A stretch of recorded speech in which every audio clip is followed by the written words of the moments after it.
Syubhat itu ada dua jenis. Syubhat ada dua jenis. Dua macam. Yang pertama, makana minha min bab iltibas al-umur bisabab al-jahl. Syubhat terjadi, bisa jadi dikarenakan dua macam. Oke? Bisa jadi dikarenakan seseorang kusut memahami, salah faham. Niatnya baik, cuman dia salah memahami. Salah memahami ayat-ayatkah atau hadis-hadiskah, sampailah kepada kesimpulan yang keliru. Tapi berangkat dari niat yang baik, penuntut ilmu, pencari hak. Ya, ini terjadi pada semua manusia, bahkan kita seringkali salah memahami beberapa perkara. Tuh. Ya kan? Ini syubhat.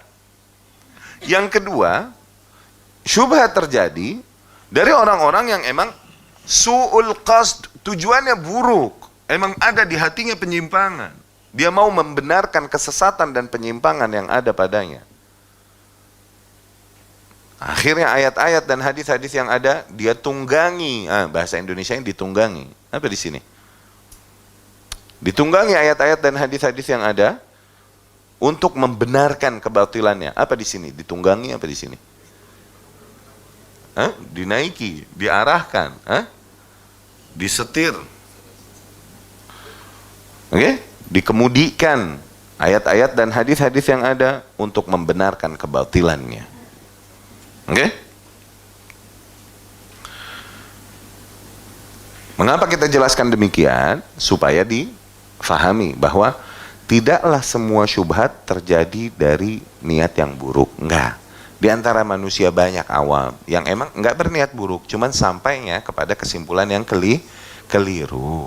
Gitu. Nah, yang kayak gini semoga dapat masih bisa dinasehati, diberikan petunjuk, disampaikan kepadanya petunjuk. Berbeda dengan orang-orang yang memang pada dasarnya mengingkari kebenaran. Yang kayak gini nggak usah nanti debatin.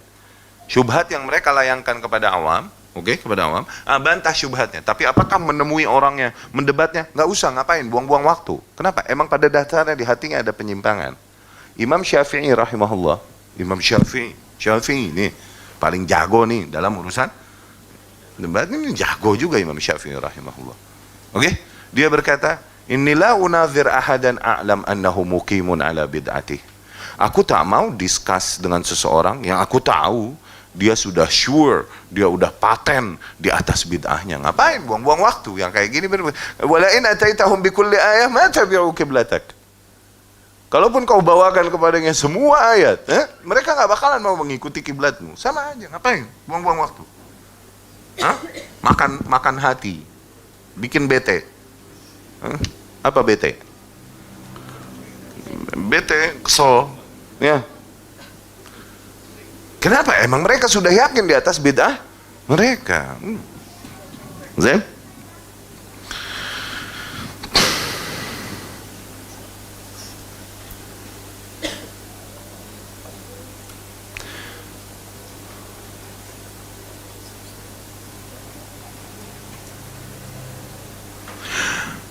Wal ghardu min bayan jihad al-ishtibah, tujuan kita untuk menjelaskan kenapa syubhat itu ada jenisnya demikian, dua jenis demikian, sehingga tidak disangka bahwasanya semua orang yang terjerumus ke dalam syubhat maka dia adalah ahli bid'ah. Ntar dulu, bisa jadi seorang muslim tujuannya baik, cuman qadarullah mesti keliru, nggak niat buruk.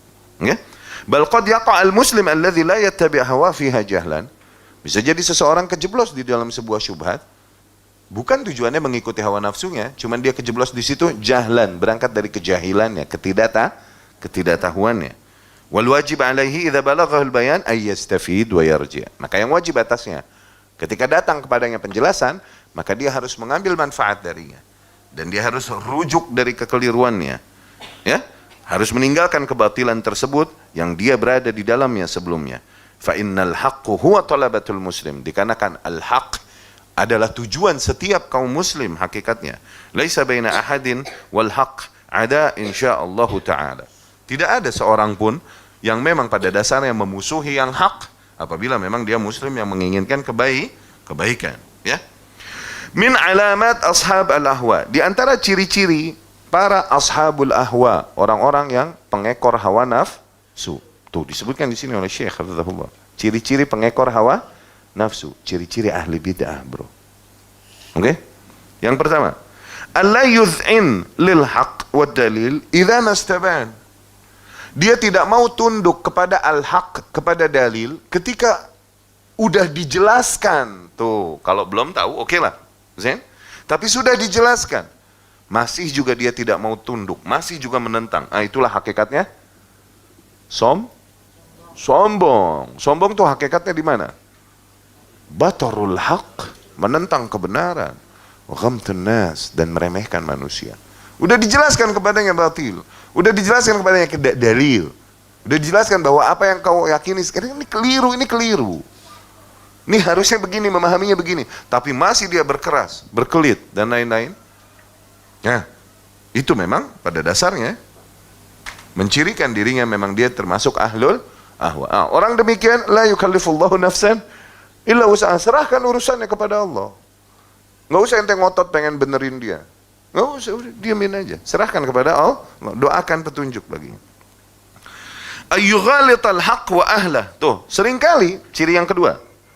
Seringkali membantah yang hak, rajin membantah yang hak dan membantah para orang-orang yang membawakan hak. Oke?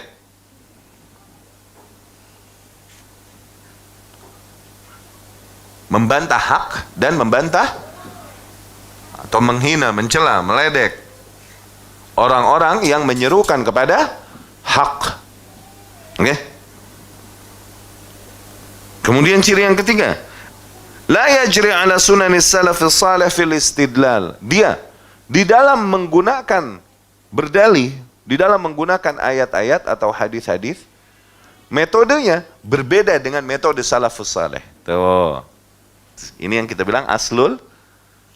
Tadi apa? Siang aslul usul, pondasi yang paling fondasional, yaitu apa? Ayat-ayat dan hadis-hadis tersebut, cara memahami kita haruslah sesuai dengan cara memahami ala salafus saleh. Mempraktekannya harus sesuai dengan praktek salafus saleh. Tuh.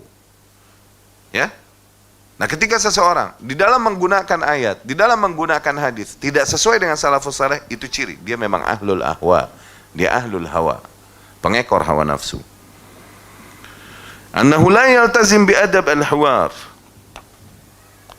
Ciri-ciri berikutnya, ahlul ahwa tidak mau mengikuti adab hiwar, adab di dalam berdiskusi, liar.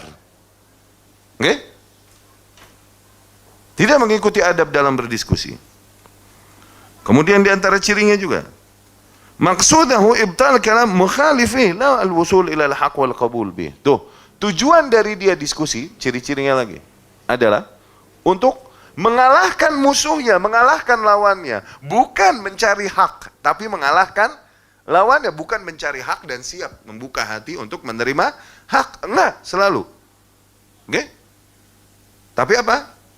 Tujuannya dari diskusi-diskusi yang terjadi dengan mereka, tujuannya emang untuk mematahkan lawan. Itu udah. Bukan mencari yang hak pada hakikatnya. Yang kemudian, at-ta'nu fi al-ulama ahli al-hadith wal athar. Ahli ahwa, di antara cirinya juga seringkali mencela para ulama, ahlul hadith, ahlul athar. Mencela mereka dengan julukan-julukan yang mereka buat-buat. Dengan istilah-istilah yang mereka buat-buat. Ya. Kemudian, tarkur ruju' ilaihim bisabab ta'nihi fihim. Mereka nggak mau kembali kepada para ulama-ulama tersebut, nggak mau mengambil ilmu mereka. Padahal mereka akui keilmuannya, tapi nggak mau mengambil ilmunya. Dikatakan apa? Emang pada dasarnya mereka membenci ulama-ulama tersebut. Ya, itu ciri-ciri ashabul ahwa.